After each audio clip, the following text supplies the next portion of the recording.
June 1942.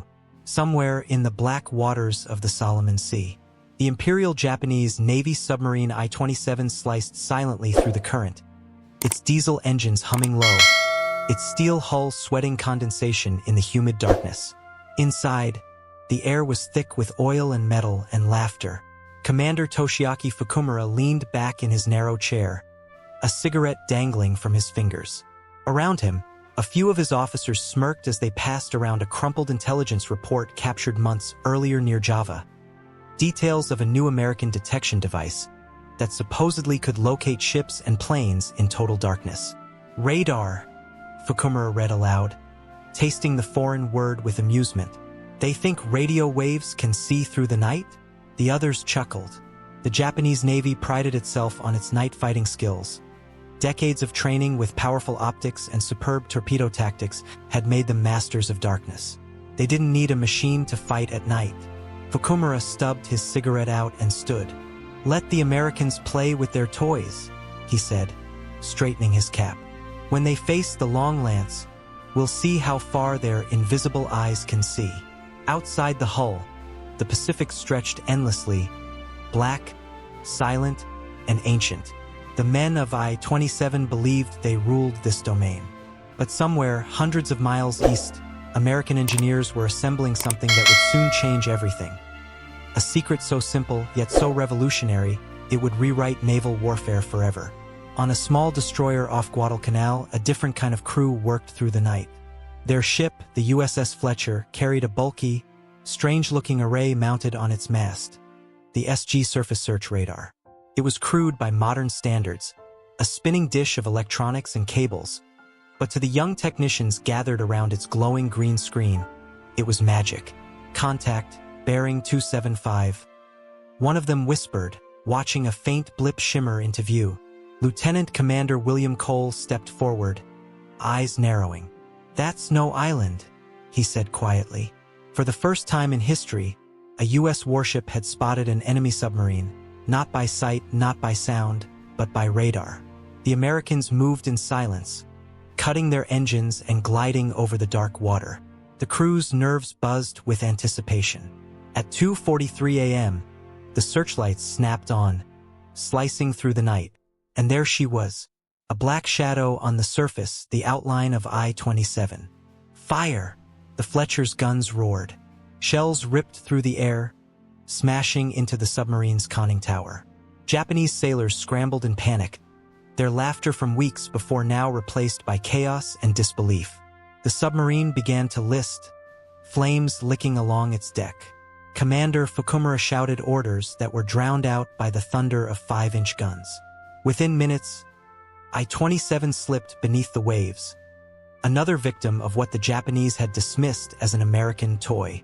By dawn, the only sign of her existence was an oil slick and a handful of drifting debris. Radar had found its first prey, and it would not be the last. August 1943, the Solomon Islands campaign raged on, and the once invincible Japanese submarine fleet was bleeding. Night after night, American destroyers, sleek, fast, and bristling with radar antennae, prowled the Black Seas like wolves. The men aboard called themselves the Tin Can Navy, but their new technology gave them the bite of giants. Aboard the USS Nicholas, Ensign Robert Hale sat hunched over the glowing radar screen in the Combat Information Center, the CIC, a cramped, humming nerve center of electronics and cigarette smoke. On the green phosphor display, tiny blips pulsed across concentric circles, faint at first, then brighter as they moved closer. "Captain, contact bearing 083. Range 5,000 yards and closing," Hale reported, his voice tight but calm. Captain Andrew Hill, a veteran of Guadalcanal, leaned over his shoulder. "Submarine?" Hale nodded. "Speed suggests she's running surfaced, maybe trying to recharge." Hill's lips tightened. "All hands to battle stations." The order echoed through the ship. Metal clanged, boots pounded. The destroyer turned smoothly into intercept position, engines rumbling deep beneath the deck. Above them, the sea was a sheet of black glass, the moon hidden behind clouds, the stars veiled by drifting smoke. Perfect hunting weather. But unlike the Japanese, who relied on their eyes and instincts, the Americans now fought with invisible sight. The SG radar's signal swept the horizon, bouncing unseen radio waves across miles of ocean, returning ghostly echoes of steel and motion. Range 3,000, 2,000, target bearing steady, Hale murmured. Through his binoculars, Captain Hill saw nothing but darkness. Yet he trusted the machine. Prepare depth charges. Helm, come to course 085. As the distance closed, the radar blip suddenly vanished. She's diving, Hale shouted. Hill reacted instantly. Mark last position. Bring her around. The Nicholas heeled hard to port, dropping sonar buoys into the black water. Seconds later, the sonar operator's headphones crackled with the eerie, rhythmic ping of contact. The echo of a steel hull deep below. Contact confirmed. Bearing 084, depth 150 feet. Hill gave the order, depth charges, pattern 5 fire. The destroyer's stern erupted in fire and thunder as rows of canisters tumbled into the sea. Moments later, the ocean convulsed 1, 2, 3 muffled detonations, then a fourth that shook the deck. The crew held their breath. The sonar pings faltered, then stopped. A column of oil and air bubbled to the surface, spreading wide under the moonlight. The Nicholas's crew erupted in cheers. Another Japanese sub destroyed. Another hunter hunted down. But among the cheering men, Captain Hill said nothing. He just stared at the widening oil slick and thought, they still don't understand. We can see them now. Across the Pacific, in Tokyo, word of these losses reached the Imperial Navy's upper command. Reports came in, I-31, I-28, I-7. All lost in night engagements where the Americans appeared out of nowhere. Rear Admiral Noboru Ishizaki, Chief of Submarine Operations, scowled at the paper reports piled on his desk. It's impossible, he muttered. No one can see in total darkness. No one. But the truth was beginning to spread through the fleet. Survivors spoke of strange American destroyers that found them in fog and storm, that fired before being seen, that seemed to know exactly where they were hiding. The age of night belonged no longer to the Japanese. It now belonged to the machine. November 1943, the Gilbert Islands. The U.S. invasion of Tarawa was underway, and with it came a new kind of naval warfare. The Japanese had expected to ambush the American fleet with submarines stationed in deep channels beyond the reefs. Instead, the hunters found themselves hunted. Destroyers equipped with the latest SG and new SA radar systems formed a lethal screen around the invasion fleet, detecting any movement long before a periscope could break the surface. Aboard the Imperial Japanese Navy submarine I-175, Commander Suenao Tabata stood in the control room, sweat beating down his temple as he listened to the relentless ping of sonar, sharp, rhythmic, echoing through the hull like the ticking of fate. Bearing steady, distance decreasing, reported the sound operator, his voice trembling. Tabata clenched his jaw. They had surfaced the night before, hoping to strike an American transport under cover of darkness. But just before dawn, the radar-equipped USS Meade had picked them up, not by sight, not by sound, but by the faint reflection of radio waves bouncing off I-175's conning tower. The destroyer came fast. Depth charges exploded above them like thunderclaps, shaking every rivet loose. Lights flickered, pipes burst. Men shouted as gauges spun wildly. "Damage in aft compartments," yelled the engineer. "We can't maintain depth." Tabata slammed his hand against the chart table. "Blow ballast, emergency surface." The submarine burst through the surface in a foaming roar. Its hull broke the dawn-lit water, glistening black under a gray sky. But the moment it surfaced, the Meade was waiting, radar locked, guns already trained. "Open fire!" The destroyer's 5-inch guns thundered, flashes of orange tearing across the sea. Shells punched into I-175's conning tower, ripping it open like paper. Men spilled onto the deck as smoke and steam erupted from the dying sub. Tabata gave the order to abandon ship, but only a handful made it into the cold Pacific before I-175 slipped under for good.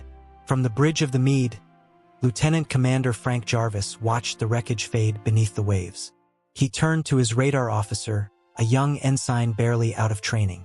"That's one more the old way would have missed," he said quietly. Across the fleet, the results spoke for themselves.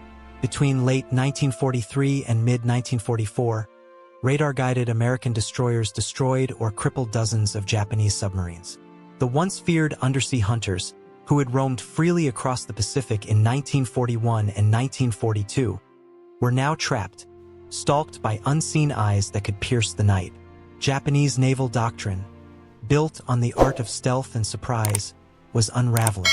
Reports flowed back to Tokyo. Submarines detected by radar before attack. Night operations impossible.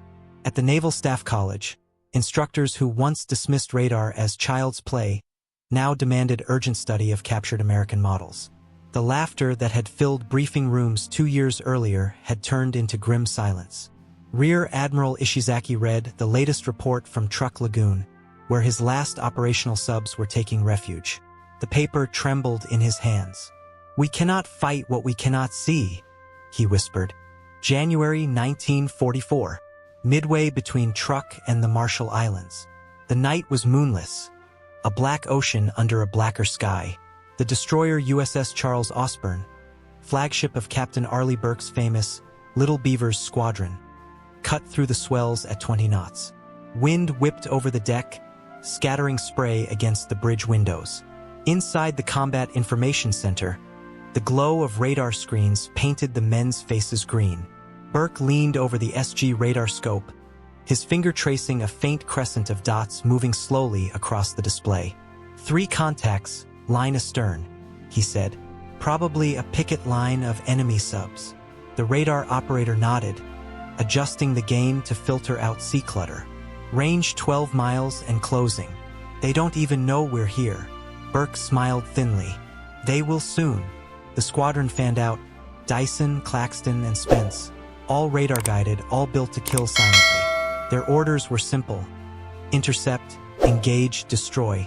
10 miles away, aboard one of those submarines, the Japanese RO-39, Lieutenant Commander Shunpei Matsuda peered through the periscope. Nothing but darkness. His instincts told him they were alone. His instruments confirmed it. Then the sea erupted. Searchlights slashed the night. The thunder of destroyer guns shattered the calm. Shells screamed through the air and exploded around the submarine's hull. Matsuda shouted for a crash dive, but it was too late. Radar had led the Americans directly to him. The RO-39 managed to slip under, flooding her ballast tanks and diving hard. For a moment, silence returned. Then came the sonar pings, steady, cold, methodical.